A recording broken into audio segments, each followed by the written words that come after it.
So the last topic that we have in this category is something that you're going to really focus more on in the higher math, Math 012 and 112. It's called the conjugate.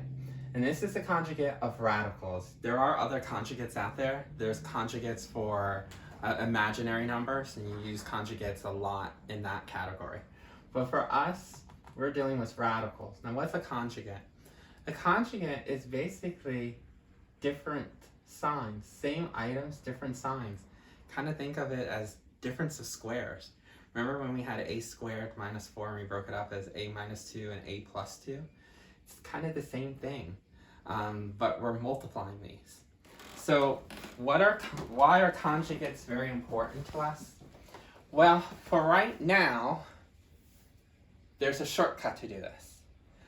But let's show you the long way and then tell you about the shortcut. So the long way is this. Anytime that you have what? 2 terms times 2 terms, a binomial times a binomial. When you have a binomial times a binomial, we told you to do this, we would do as a rectangle.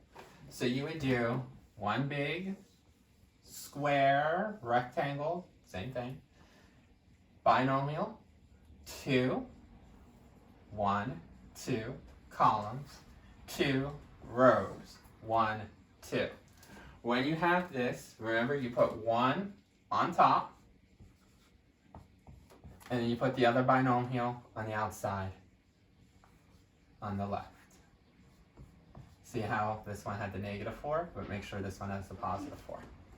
So when you do this corner, square root of 3, square root of 3, you would get square root of 9. But remember what I told you was that little trick? If it's the same item, then you can just say, hey, it's the guy without the hat, without the square root symbol. So it'd just be 3. Because remember, this and this would be square root of 9, and you know the square root of 9 would be 3. This corner, this is outside, this is inside. So do not say 12. Keep this on the outside, -4. Inside, 3. This and this is an outside number, keep it on the outside. This is an inside number, keep it on the inside with the square root. And then this times this is going to give you a -16. Remember, negative times positive is negative. Now when you collect your like terms, you're going to see that this and this will cancel each other out. When you have conjugates, when you have same items but different signs, they cancel each other out. So then what's left is this corner and this corner. And technically they're like terms. This is a constant and this is a constant. You know what 3 minus 16 is. 3 minus 16, remember, positive, negative, subtract, we get 13. Who wins the tug of war? Team negative does. Now how would you do this if you were doing this as a conjugate or the shortcut way? Well, what you're learned when you do conjugate is that it's the first term squared. So -3 squared is going to give you the 3. Okay, so the first term squared, -3, or not -3, square root of 3 squared. So square root of 3 is just 3. So this times this. And then what you do is just do the last 2 terms. 4 times 4 is 16. And because it's a negative times a positive, it's always going to be different signs. So then 3 minus 16, you'll get the -13. So with conjugates, we always tell you square the first term, square the last term, put a minus sign, and then just see if you have any like terms to collect. So most of you probably will just do it this long way and see that these cancel out always. And then these happen to be like terms that you can combine. Or remember how to do a conjugate. Now conjugates only work if these are same items but different signs. If this was a plus sign, these wouldn't cancel out. So you can't do it. It's not called a conjugate. Let's just do one more of these, and then And that'll be it. We'll do one probably with letters. So let's do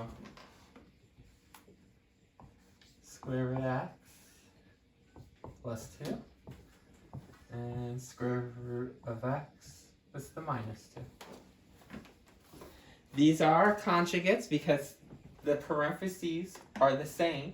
They're both binomials except for the different signs. So if you're the shortcut person, you could do the square root of x squared. That'd be x. You can do the second term squared. 2 and 2 is 4. And then the different signs makes it a minus. Or, just remember, this is a binomial. This is a binomial. And when they didn't have square roots, how we did binomials? We did a rectangle. 2 by 2, because 2 by 2. So we put a square root of 2 plus 2. Oops, square root of x plus 2. And over here, square root of x minus 2. This times this would be square root of x squared, which we would say is just x. This times this, 2 square root of x. Remember, outside stays outside, inside stays inside. This times this, negative 2 square root of x. Inside stays inside, outside stays outside. And this times this, negative times positive is negative. 2 times 2 is 4. Like terms, I said that they usually line up diagonal in this direction. These doohickeys and these doohickeys, 2 of them, negative 2, basically subtract, you get 0 of those doohickeys. They're gone.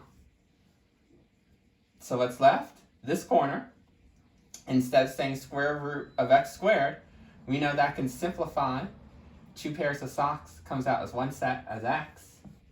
And then this corner, the same thing as you would get with the conjugate, knowing that it's the first term squared, guy was out the hat, this squared, and then a minus sign. So this is conjugate radicals.